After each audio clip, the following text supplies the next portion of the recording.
Ya, silakan duduk kembali.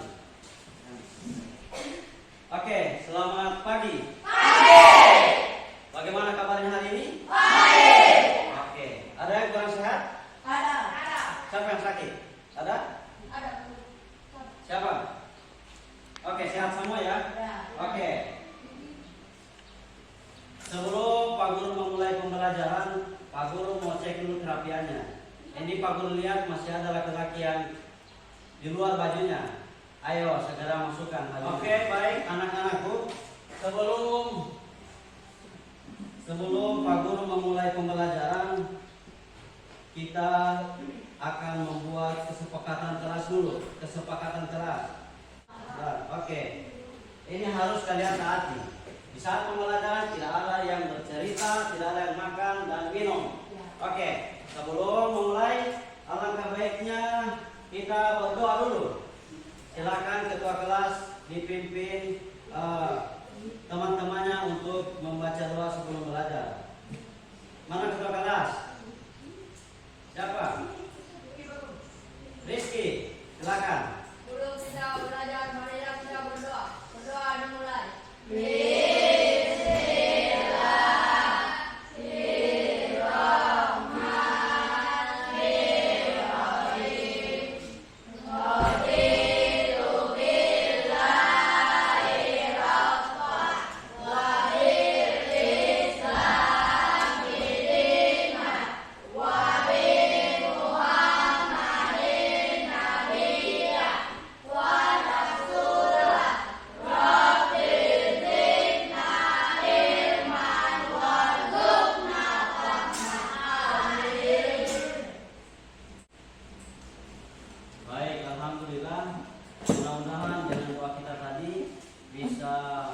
Membuat kita diberikan kepahaman untuk menuntut ilmu.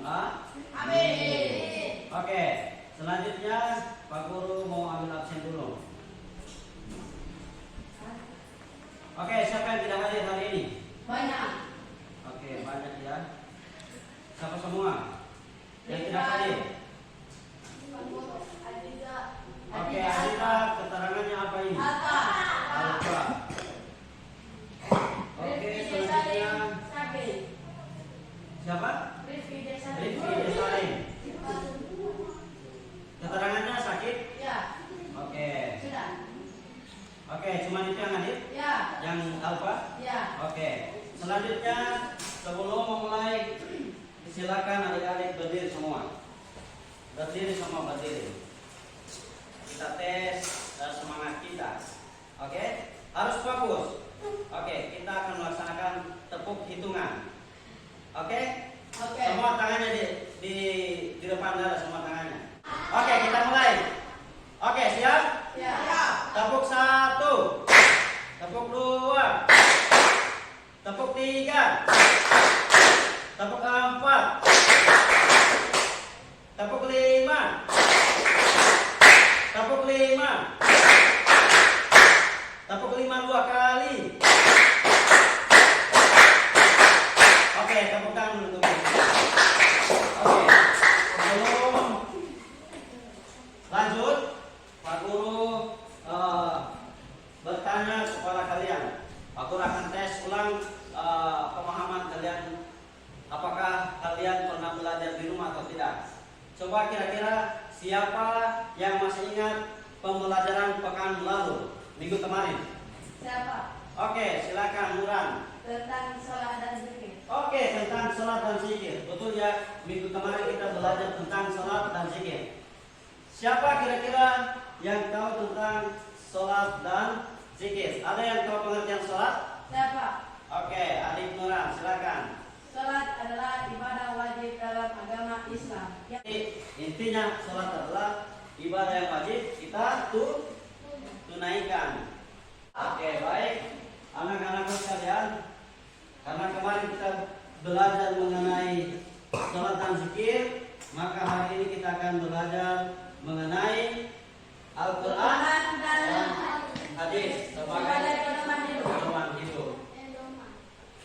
Oke, selanjutnya Pak Guru akan sampaikan bahwa tujuan pembelajaran kita pada pagi hari ini, ya ini tujuan tujuan pembelajaran kita. Peserta didik dapat menjelaskan kandungan Quran Surat An-Nisa ayat 59 dan Quran Surat An-Nahl ayat 64 tentang kedudukan hadis terhadap Al-Quran, sehingga dapat menampilkan perilaku semangat dalam mengamalkan Al-Quran dan hadis. Baik, anak-anakku sekalian, sebelum kita lanjut, aku harapkan kalian harus konsentrasi. Silakan diperhatikan apa yang Pak Guru sampaikan, karena sebentar nanti Pak Guru akan memberikan tugas untuk diskusi.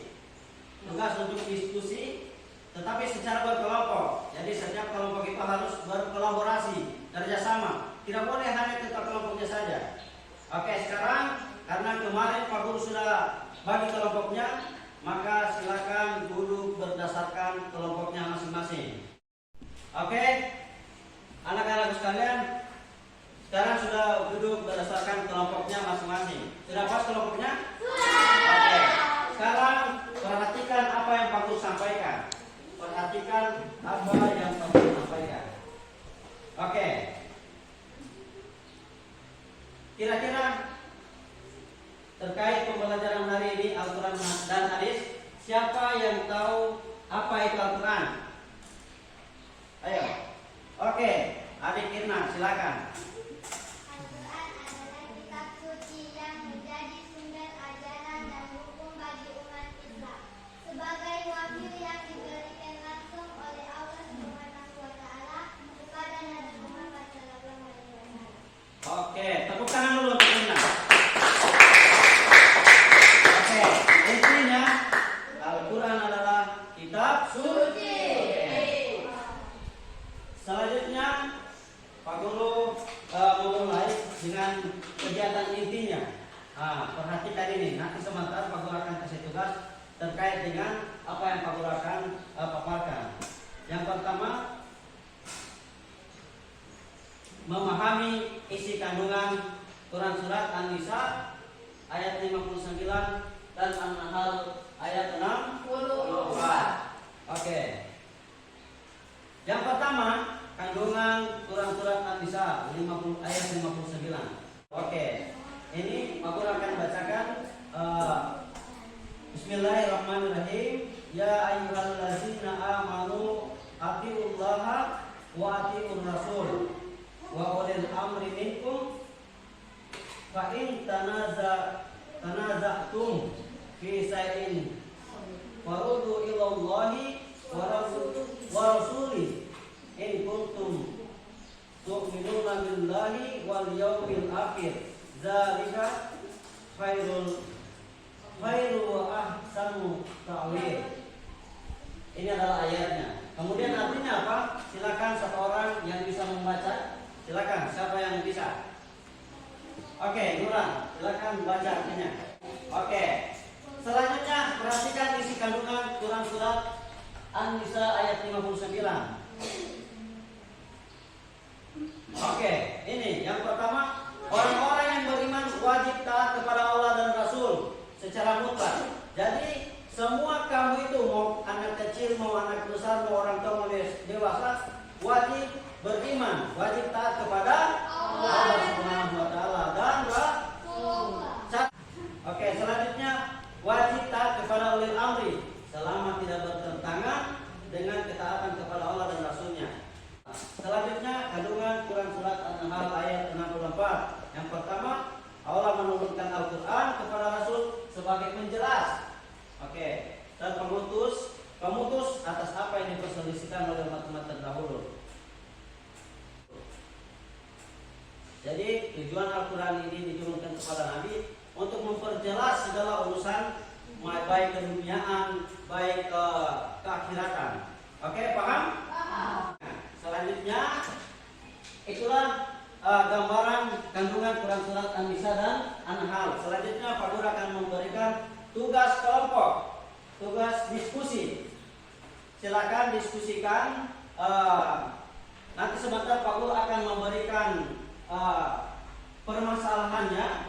Nanti kalian yang akan mendiskusikan bersama teman-teman kalian. Silakan berkolaborasi, kerjasama. Nanti Pak Guru sudah menyiapkan sumber bacaannya, ada buku dan Al-Quran. Oke, silakan untuk kelompok 1 silakan dicatat yang harus kalian selesaikan. Yang pertama ini, lihat kelompok 1 silakan diskusikan apa hubungan antara Al-Quran dan hadis. Silakan dikerjakan. Oke, untuk kelompok 2 silakan ditulis. Nanti sebentar akan kalian paparkan materinya. Kemudian untuk kelompok 2, mana kelompok 2? Oke, kelompok 2, mengapa Al-Quran membutuhkan penjelasan melalui hadis?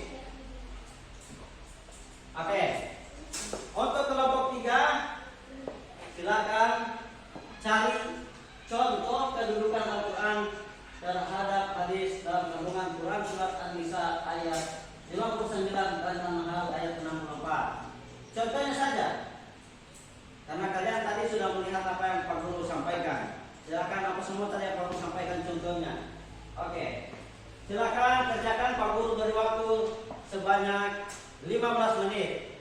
Setelah selesai diskusinya selesai dengan teman-teman, maka kalian akan memaparkan di tempatnya masing-masing sesuai tugasnya masing-masing. Oke, silakan dikerjakan mulai dari sekarang. Oke, sudah selesai semua? Sudah.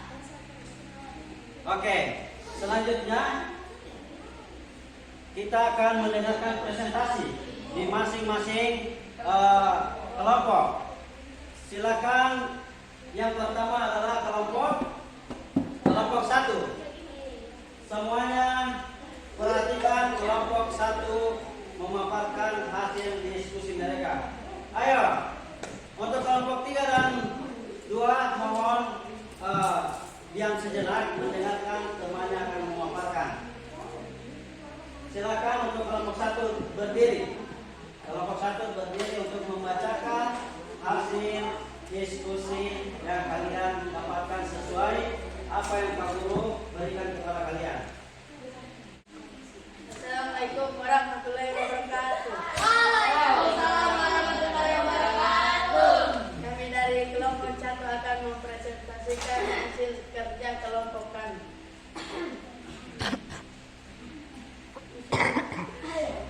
Oke,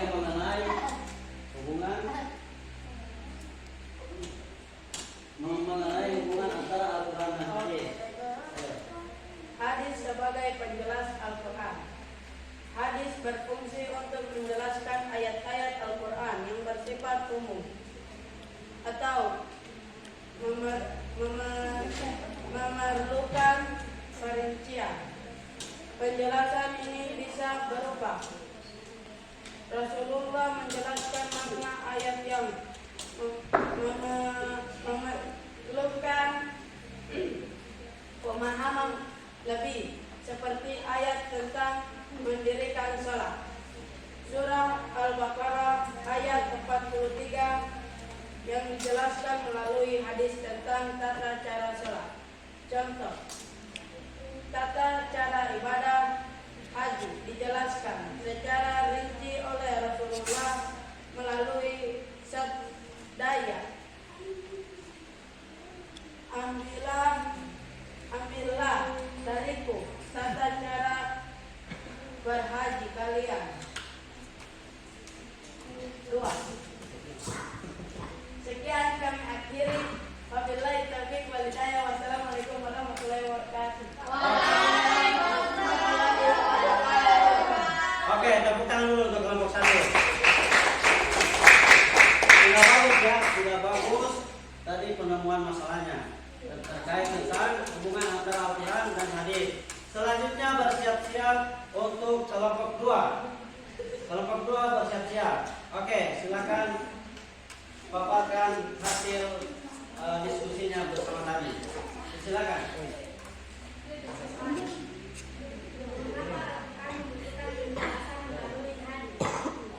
Oke, perhatikan. Teman. Al-Quran berisi prinsip-prinsip dasar ajaran Islam yang bersifat umum dan berdasar. Beberapa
ya, mengapa Al-Quran membutuhkan penjelasan melalui hadis? Tadi sudah dipaparkan oleh kelompok 2.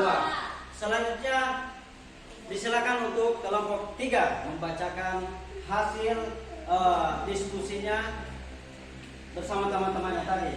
Dipersilakan. Assalamualaikum warahmatullahi wabarakatuh. Waalaikumsalam.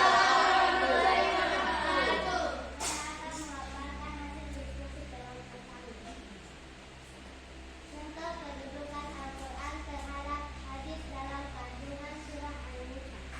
Al-Quran memerintahkan umat Islam untuk mendirikan sholat. Surah Al-Baqarah ayat 43. Tetapi tidak menjelaskan secara rinci tata caranya. Rasulullah Shallallahu Alaihi Wasallam melalui hadis menjelaskan waktu sunat rakaat dan tata cara sholat. Ini menunjukkan bahwa hadis memiliki kedudukan sebagai penjelasan syariat yang diperintahkan dalam Al-Quran. Contoh kedudukan Al-Quran terhadap hadis dalam kandungan surah An-Nahl ayat 64. Al-Quran mengharamkan riba dalam surah Al-Baqarah ayat 275 sampai 276. Namun bentuk-bentuk riba dijelaskan lebih rinci dalam hadis. Sepertinya larangan penukaran emas dengan emas dalam jumlah tidak sama. Ini menunjukkan bahwa hadis berfungsi melengkapi Al-Quran sehingga umat Islam dapat memahami hukum Islam secara Oke. Wassalamualaikum warahmatullahi wabarakatuh. Oke. Oke, teman-teman untuk kelompok. Oke. Alhamdulillah kalian sudah mampu menyelesaikan tugas diskusi kalian. Oke, baik adik-adik sekalian, anak-anakku sekalian, karena kalian sudah melakukan diskusi kelompok dan telah memaparkan hasil diskusinya, dan alhamdulillah sangat bagus, sangat menarik ya. Selanjutnya Pak Guru akan memberikan tugas. Ini juga adalah tugas kelompok, yaitu LKPD, lembar kerja peserta didik. Silakan dikerjakan. Ini masih tugas kelompok.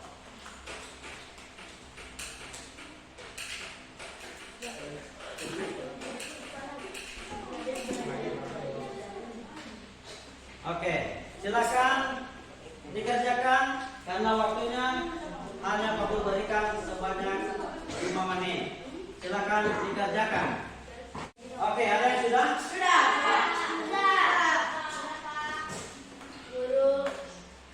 Oke, silakan karena waktunya sudah selesai. Silakan dikumpulkan tugas kelompoknya. Oke.